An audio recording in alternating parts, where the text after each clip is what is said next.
교회의 구성원인 나의 역할이란 제목으로 말씀을 드릴 텐데요. 이 말씀 붙들고 건강한 교회를 소망하는 저와 여러분들이 다 되셨으면 좋겠습니다. 자, 신앙생활을 제대로 하는 성도라면 교회가 얼마나 소중한지 모르지 않을 거예요. 교회는 정말로 중요합니다. 신자에게 있어서는요, 교회는 정말로 중요해요. 가정 이상으로 중요한 게 교회예요. 직장 이상으로 중요한 게 교회입니다. 제가 언제 그걸 깨달았냐면, 저는 분열된 교회에서 부교육자로서 사역을 해봤습니다. 분열된 교회, 찢어진 교회, 아픈 교회, 문제가 있는 교회, 사람들의 손가락질을 받는 교회에서 4년 동안 제가 교구 목사로서 섬겨봤어요. 예배를 제대로 드릴 수가 없죠. 길거리에서 예배를 드려야만 했고, 예배를 드리는데 방해하는 사람들이 또 생겨나고, 또 종교 부주에 있다 보니까 스님들이 와서 우리가 드리는 예배를 구경하고, 신부님들이 이렇게 이게 무슨 교회야 이렇게 핀잔 주고 지나가고, 이런 상황 속에서 저는 예배를 드려봤어요. 이게 참 쉽지가 않죠. 분열된 교회에서 예배를 드리다 보니까 당시 성도님들의 신앙뿐만 아니라 삶조차도 무너지는 모습들을 생생하게 경험하게 되었습니다. 그러니까 신앙생활도 제대로 드릴 수가 없죠. 예배를 길거리에서 드리는데 이게 제대로 예배 드리겠습니까? 제가 그 교회에 있다가 이제 모 교회에 가서 예배를 이제 교육자로서 이제 이동을 했죠. 사역지 이동을 해서 첫 예배를 드리던데 제가 눈물이 나더라고요. 야, 이게 예배지. 이게 예배지. 그 전까지도 예배를 드리긴 드렸지만 이게 집중해서 예배를 드리지 못하다 보니까 저 자신도 너무나 힘들었어요. 물론 저는 교육자이기 때문에 버틴 면도 있습니다. 성도님들은 얼마나 힘들까? 전 그런 생각을 해봤는데요. 신앙도 다 무너졌지만 삶도 무너지는 것들을 제가 옆에서 경험을 해봤습니다. 다툼이 있는 교회에서 신앙생활을 하다 보니 성도님들의 얼굴에 웃음이 없어요. 다 여러분들 얼굴이 굳어 있습니다. 잘 웃질 않아요. 아무리 여러분 재미있는 얘기를 옆에 해도 그렇게 잘 웃질 않더라고요. 그뿐만이 아니라 생업도 어려워집니다. 장사가 잘 안 돼. 희한하죠. 직장 생활도 만만치 않게 돼요. 행복하게 직장 생활을 했던 분들도 교회가 어려워지니까 승진이 돼야만 하는데도 승진에서도 미끄러지더라고요. 또 자녀들의 길도 막히는 경우도 대단히 많았습니다. 기도가 이제 잘 안 되는 거죠. 기도가 막히는 거죠. 저는 그걸 보면서 그렇구나. 진짜 우리 신자들에게 있어서 행복한 교회, 건강한 교회를 만나는 것이 얼마나 중요하느냐, 제가 그때 깨달았습니다. 그런 상황을 모두 겪어보니 우리 신자들에게 있어 교회는 단순히 신앙생활을 하는 곳만이 아니라 삶의 구석구석에도 영향을 끼치는 곳이라고 확신을 제가 갖게 되었습니다.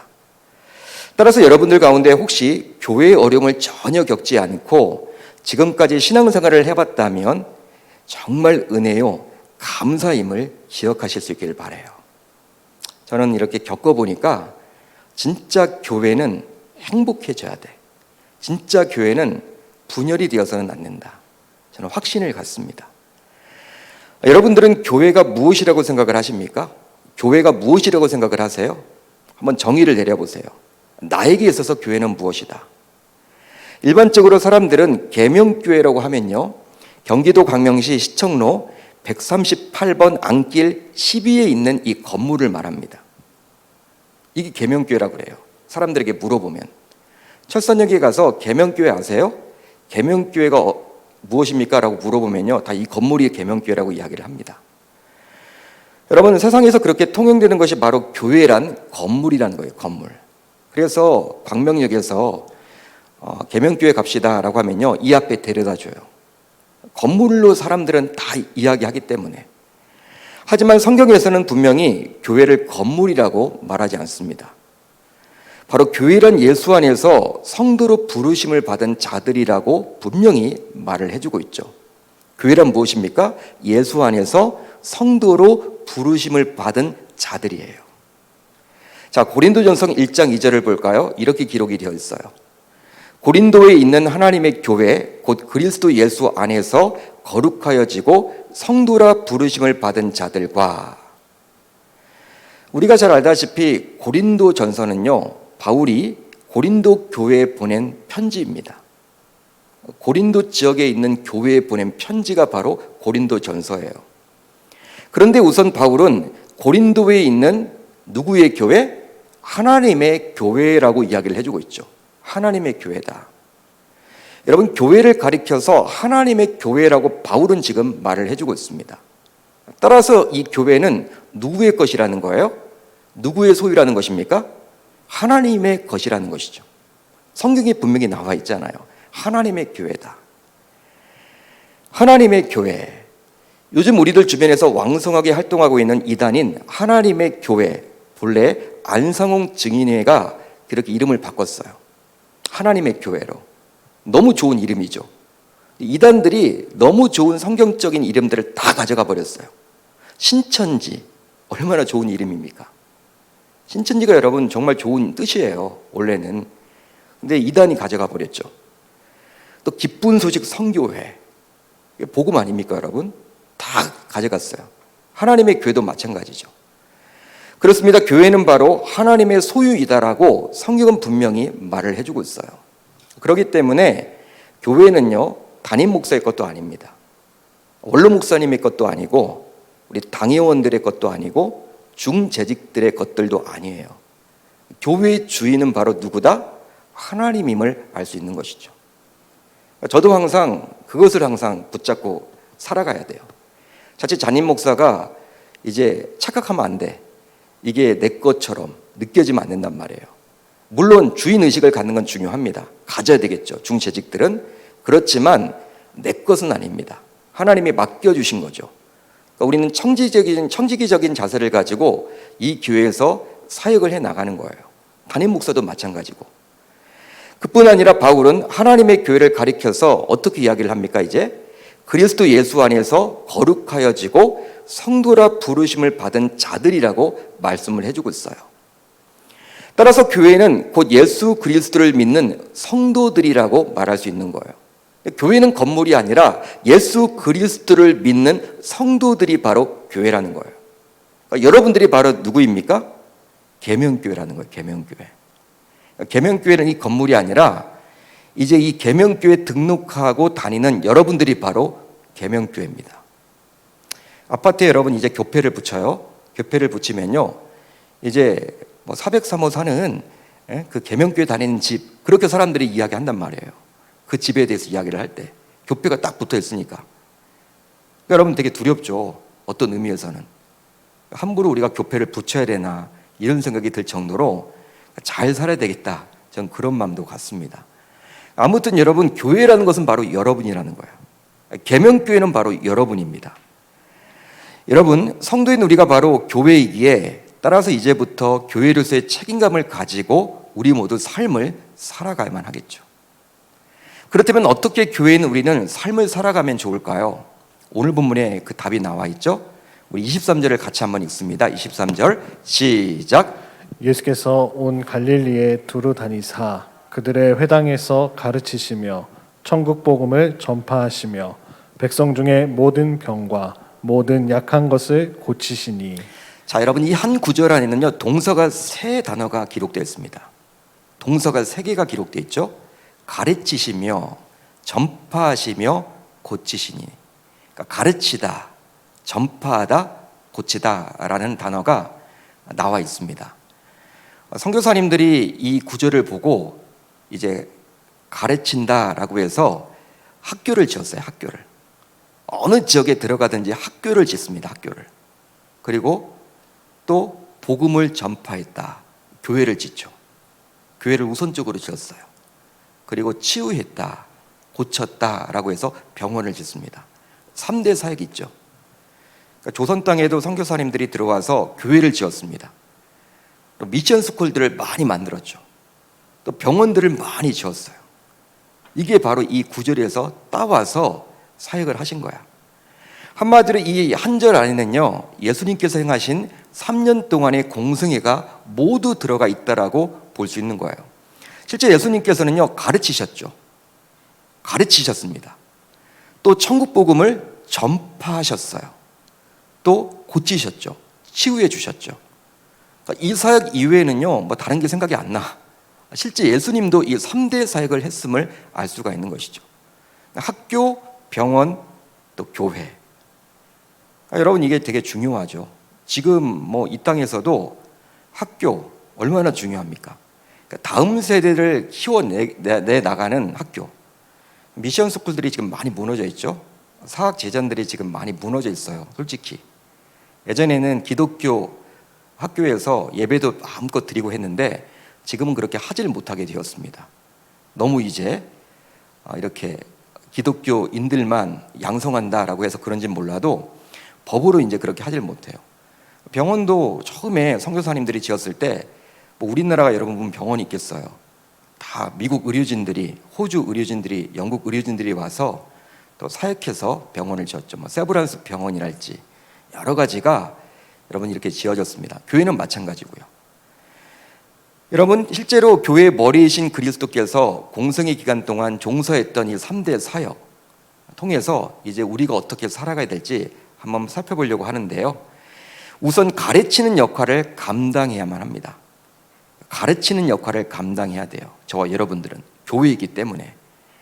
예수님께서는 유대인의 회당에서 말씀을 가르치셨다라고 나와 있어요. 유대인들의 회당에서. 다른 데서 가르칠 것이 아니라 유대인들의 회당에서 가르치셨습니다.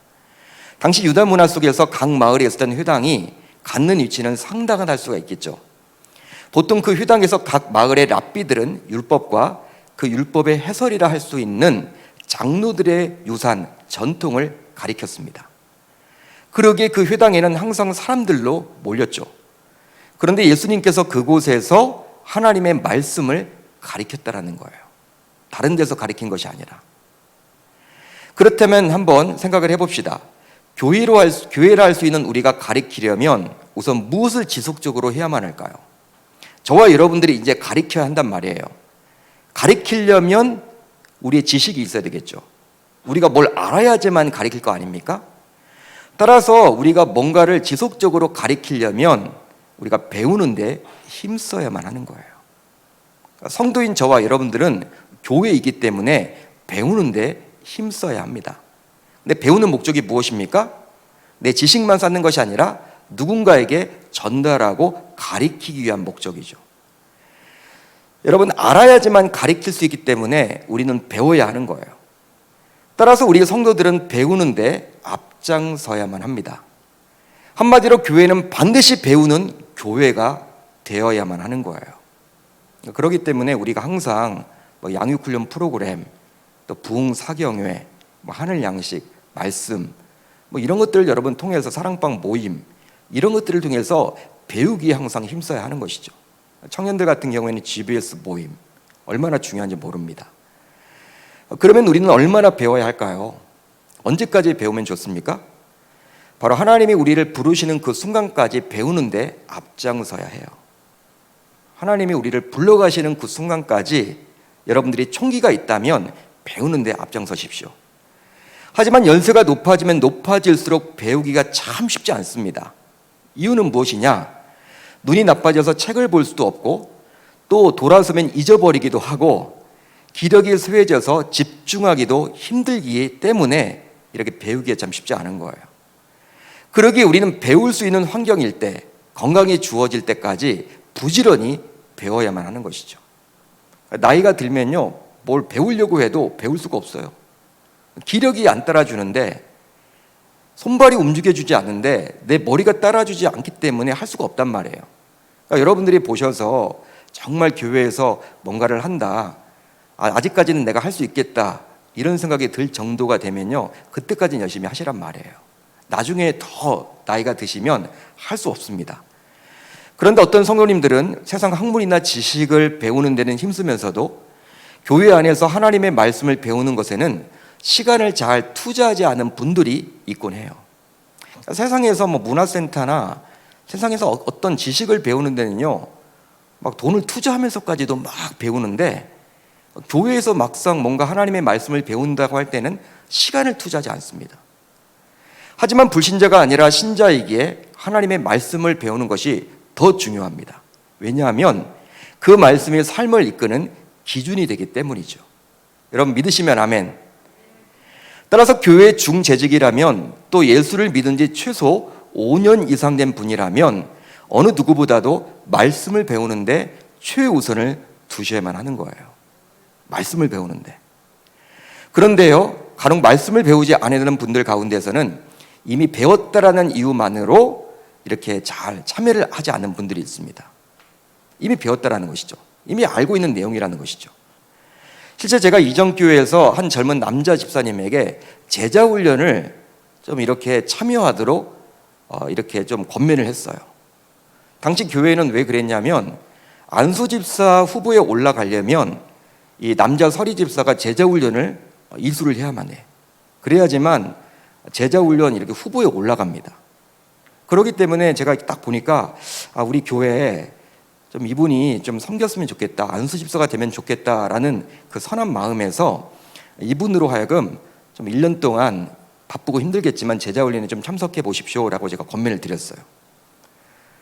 그럼 여러분 좀 참석을 하시면 좋잖아요. 그러니까 해보겠다고 도전을 해보시면 좋은데 이분이 싹 그냥 안 하겠다라는 거야. 평상시에는 되게 유하시고 겸손하신 분이셨는데 제자 훈련만큼은 안 하겠다라는 거예요. 알고 보니까 자기가 대학을 다닐 때 이렇게 기독교 서클 동아리 활동을 했는데 거기서 이미 제자 훈련 했는데 뭘 또 하느냐 이렇게 말을 하더라고요. 저는 마음이 참 무거웠어요. 안타까웠어요. 제자 훈련이란 것은요, 같은 규제를 가지고 하더라도 누가 그것을 지도하느냐, 어떤 목사님과 함께 하느냐가 대단히 중요하거든요. 그 목사님의 목회 철학에 다 들어가기 때문에. 근데 그 당시 담임 목사님이 이렇게 위임한 몇몇 목사님들이 이렇게 같이 참여를 하는 건데 그걸 하라고 했을 때 안 한다고 하니까 제가 깜짝 놀랐어요. 너무나 안타깝더라고요. 여러분, 저는 그 집사님을 보면서 어떤 마음을 이렇게 들었냐면 영적으로 좀 교만해졌다, 그런 생각이 확 들더라고요.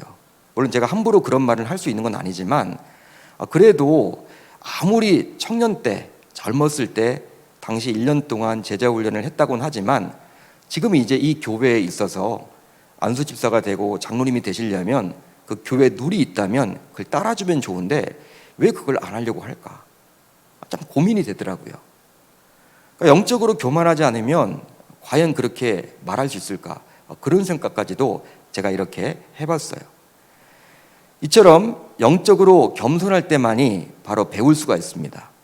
우리는 여러분 교만해지면요 이렇게 할 수가 없어요. 물론 그분이 영적으로 교만하다 아니다 우리가 판단할 문제는 아니겠지만 제가 개인적으로 생각해 볼 때 그래도 이렇게 교회에서 뭔가를 할 때 배운다고 할 때 배우려고 하는 그 자세를 갖는 것은요 겸손한 자들만이 할 수 있다라고 저는 생각을 해보거든요. 그렇기 때문에 저와 여러분들 모두 항상 이제부터는 겸손한 마음을 가지고 배우는 자리에 있겠다라고 다짐하고 결단할 수 있어야 할 줄로 믿습니다. 배우는 데 힘쓰십시오. 어떤 경우이든지. 그러니까 여러분들이 설교 같은 경우에도 노트를 여러분 좀 잘 준비를 하시면 좋을 것 같아요. 다이어리도 좋고. 보통 요즘에 이제 우리가 그냥 듣고 유튜브도 있으니까 또 들으면 되지 하지만 설교 같은 것도 여러분 이렇게 맥 같은 게 있잖아요. 적어 놓는 게 여러분 좋죠. 적어 놓는 게 훨씬 좋습니다. 그걸 여러분 나중에 또 살펴보기도 하고. 뭐든지 여러분 교회에서 하는 프로그램들이 있죠. 양육이나 훈련, 또 설교, 사랑방 모임 적극적으로 참여를 해서 하나님 말씀 배우는 것에 한번 여러분들이 목숨을 걸어보는 저와 여러분들이 다 되셨으면 좋겠습니다. 그렇게 할 때 우리 교회가 건강해질 수 있다는 거예요. 다음으로 전파하는 역할을 감당해야 합니다. 예수님께서는 이제 가는 곳마다 천국 복음을 전파하셨어요. 다른 거 전파한 게 아니에요. 천국 복음을 전파하셨습니다. 가는 곳마다 말이죠. 갈릴리 지역에서 남유다 지역까지 다니면서요 계속해서 여러분 말씀을 전해서 말씀사요. 그러니까 설교를 했죠. 설교. 예수님께서 직접 설교를 하셨습니다. 설교의 원조예요. 바로 전도가 교회의 사명이기 때문에 천국 복음을 전했던 거예요. 다른 거 전한 게 아니죠. 그 본을 우리에게 친히 보이고자 예수님께서 그리 전도를 하신 거예요. 사람들을 만나서 복음을 전하면서 예수가 바로 그리스도다, 이것을 여러분 계속 끊임없이 전했다라는 거예요. 실제로 예수님께서는 자신도 그리 공생애를 살았지만 부활 이후 승천하시면서 이제 다음과 같은 지상 명령을 자신의 제자들에게 말씀해 주셨죠. 오직 성령이 너에게 임하시면 너희가 권능을 받고 예루살렘과 온 유대와 사마리아와 땅끝까지 이르러 내 증인이 되리라. 할렐루야. 할렐루야. 지상 명령이에요. 이제 예수님은 이 땅에 계시지 않습니다. 부활 이후에 40일 동안 이 땅에 사셨다가 승천하시면서 자신의 제자들에게 유언과도 같이 주신 말씀이 바로 이 지상 명령이에요. 어떤 내용입니까? 한마디로 내 증인이 되라. 나의 증인이 되라고 예수님께서 친히 말씀해 준 거예요. 예수님께서는 성도인 우리에게 자신이 증인이 되어야 한다라고 강조를 해주고 있습니다. 증인은 바로 목격자입니다. 목격자. 증인은 목격자예요. 목격자란 뜻이에요. 우리는 2000년 전에 이 땅에 오셨던 예수님을 본 적이 없죠. 예수님을 본 적이 없습니다. 시간적인 간격 갭 때문에. 따라서 우리는 결코 예수님의 증인, 즉 목격자가 될 수는 없는 거예요. 그럼 이 말을 어떻게 해석을 해야 되느냐? 당시 제자들에게만 주신 말씀이냐? 그렇지 않죠.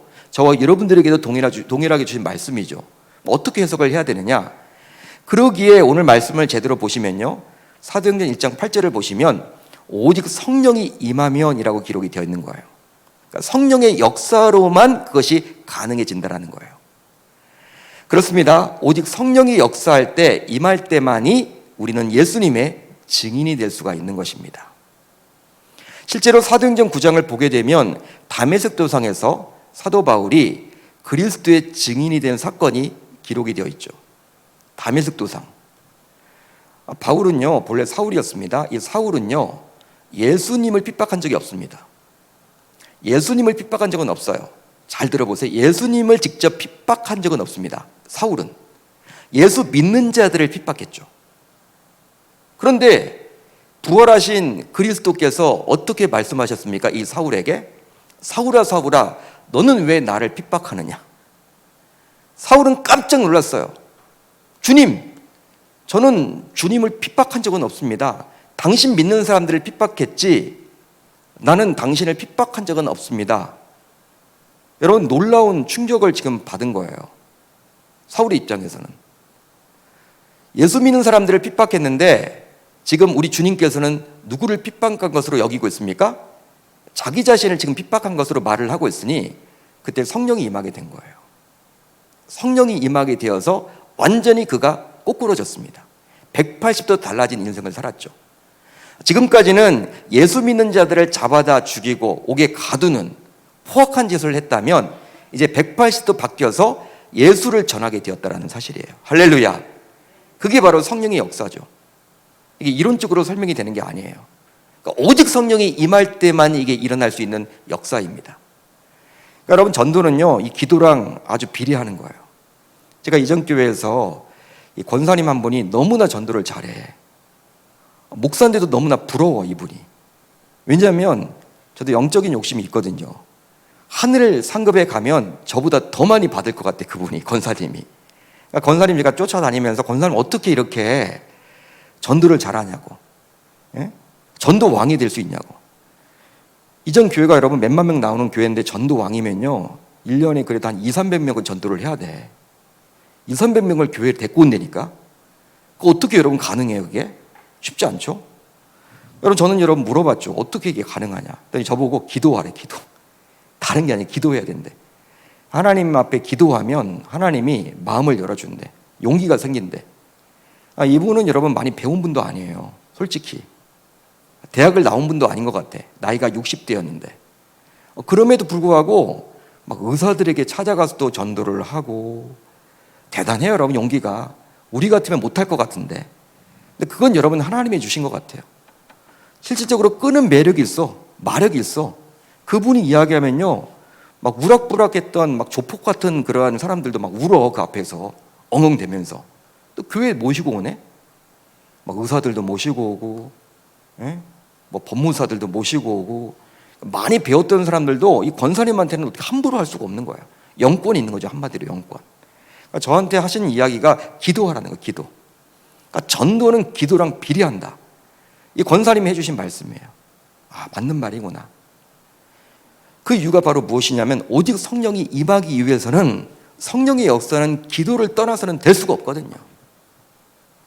우리 여러분 제가 이제 총신 학부 출신이고 예장 합동 출신인데 이 총신 출신들이 약한 게 좀 기도죠. 기도의 능력.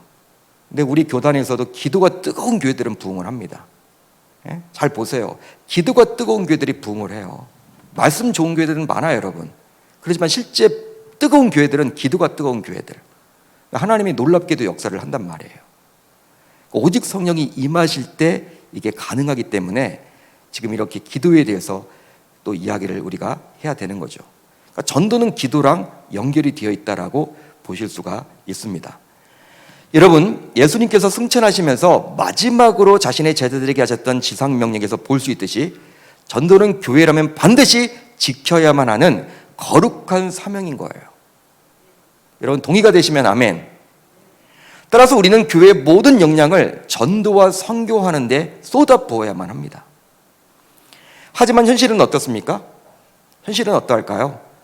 코로나 팬데믹이 3년 동안 지속되면서 교회에 성도들이 나오지 않다 보니 많은 교회들이 재정적인 압박을 받기 시작했어요. 지금 한국교회 현실이에요. 대형교회들도 마찬가지입니다. 대형교회는 뭐 부자니까 뭐 건디겠지, 뭐 사역이 없으니까 여러분 견디는 거죠. 또 그만큼 여러분 많은 재정이 나가죠. 대형교회들은. 그러다 보니까 우선적으로 선교사님들의 후원을 중단하는 교회들이 속출하고 있어요. 저에게도 몇몇 선교사님들이 연락이 왔어요. 와가지고 이런저런 이야기하면서 저희 교회가 후원하는 교회는 아니에요. 근데 자기가 후원지가 끊겼다라는 거야. 제가 몇 번 받았어요, 전화를. 지금 그런 교회들이 많아. 그 교회 그런데 큰 교회에서 후원하지 않았냐 했더니 연락이 왔다는 거예요. 협력 선교사였는데 금년부터는 이렇게 해줄 수가 없다. 통보를 받았다는 거예요. 그러다 보니 우선적으로 선교사님들의 후원을 중단하는 교회들이 속출하게 되었고, 뭐 교회마다 지금 다 어렵다 보니까, 그리고 농어촌 교회와 도시 미자립 교회를 도왔던 것도 멈추게 되었다는 거예요. 한국교회 현실입니다. 도민입니다, 여러분. 코로나가 끝나지 않으면요 이런 일이 계속 벌어지죠. 하지만 우리 교회는 감사하게도 그간 한 번도 선교사님들과 농어촌 교회와 도시 미자립 교회의 후원을 중단하지 않았고요. 지금까지도 달려올 수 있게 되었어요. 얼마나 감사한지 몰라. 그러니까 여러 선교사님들의 대화 이렇게 해보면서 야, 그래도 우리 교회는 참 감사하구나. 참 감사하구나. 참 은혜였구나. 제가 떠올려 봤어요. 실제로 저를 포함하여 우리 장로님들 모두 선교와 전도만큼은 교회의 존재 이유이기 때문에 아무리 어려워도 다른 것들을 좀 하지 않더라도 이것만큼은 해야 된다라는데 다 우리가 마음을 모았거든요. 그러니까 당회한테도 얼마나 감사한지 몰라요. 물론 진실되게 최선을 다해서 선교하고 목회하는 분들을 발굴해서 우리 교회는 지금 후원하고 있습니다. 그렇다면 교회에서 전도와 선교는 어떤 역할을 하게 될까요? 여러분, 전도하고 선교하는 교회는 교회에 있어서 어떤 역할을 한다고 보시면 됩니까? 바로 모든 문제를 잠재우는 중요한 역할을 합니다. 여러분 잘 들으십시오. 모든 문제를 잠재우는 중요한 역할이 바로 전도와 선교라는 거예요. 실제 문제없는 교회가 어디 있겠습니까? 여러분 죄인들이 모이는 공동체가 바로 교회이기 때문에 교회는 문제가 없을 수가 없어요. 문제가 없으면 이상한 거예요. 지상교회는 문제투성이인 곳이 바로 교회입니다. 죄인들이 모여있는 교도소이니까 영적인 교도소가 바로 교회인데 왜 문제가 없겠습니까? 그렇지만 온 교회가 전도와 선교하는 데 앞장서게 되면 사탄이 틈을 탈 수가 없는 거예요. 즉 모이면 기도하고 흩어지면 전도하는데 사탄이 어디서 감히 틈을 타겠습니까? 그럴 여력이 없는 거죠. 모든 성도님들이 한눈판지 앓고 전도하고 선교하는데 앞장서 나가는데 사탄이 삐집고 들어올 수가 없어요. 따라서 이 밤 우리 교회는 전도하는 일꾼들이 많아졌으면 좋겠습니다. 여러분, 저는 마음에 품고 기도하는 것이 있는데요. 우리 교회 기도의 용사 300명과 전도의 용사 70명이 채워지는 거예요. 이건 저의 그러한 로망이에요. 꿈이에요. 우리 교회가 이런 교회가 되면 좋겠다. 기도의 용사란 매일 교회에 나와서 1시간씩 기도하는 분들을 말하는 것이고요. 전도의 용사란 매주 목요 전도대와 안양천 전도대와 아파트 전도대에 70명의 전도의 일꾼들이 세워지는 거예요. 그렇게만 된다면 우리 교회는 향후 50년 하나님의 축복을 많이 누리게 될 것입니다. 쉼없이 달려왔죠. 50년 동안. 앞으로의 50년도 하나님이 책임져 주시리라 저는 믿어요. 우리 교회가 전도하고 선교하는 데 목숨을 걸고 있다면. 실제로 많은 교회들 가운데서도 하나님께서 어떤 교회에 관심을 갖겠습니까? 여러분들이 하나님이라고 한번 생각을 해보세요. 수많은 교회가 있어. 다 나의 교회라고 부르짖어. 그렇지만 여러분들의 관심이 어느 교회에 가 있겠습니까? 우리 주님이 가장 원하시는 전도하는 교회, 선교하는 교회에 가 있지 않을까요? 여러분들이 하나님이라도 그렇게 생각하지 않겠습니까? 여러분, 이제 우리 교회 주변에 많은 재건축, 재개발이 시작되었고 3월이면 입주가 되는 단지도 있습니다. 따라서 우리 계명의 모든 권속들은 전도와 선교에서만큼은 영적인 욕심을 모두 다 내셔서 최선을 다해서 동참해 주셨으면 좋겠습니다. 마지막으로 치유하는 역할을 감당해야 합니다. 3년여 공생의 기간 동안 예수님께서는 병든 자를 고치셨고 귀신 들린 자에게서 귀신을 쫓아내심으로 여러 사람들을 회복시켜 주셨어요. 그러기에 치유사역은 곧 회복사역이라고 보시면 됩니다. 치유사역은 곧 회복사역인 거예요. 오늘날 교회도 이런 치유사역을 감당하고 있죠. 바로 병든 자가 있다면 그 병든 자를 위해서 기도로 섬김으로 그를 회복시켜주고, 낙심한 자가 있다면 낙심한 자를 위로하여 섬김으로 그를 일으켜 세워주고 있고, 또 어려운 형제와 자매를 위해 물질로 섬김으로 그를 어려운 중에서 회복시켜야만 하겠죠.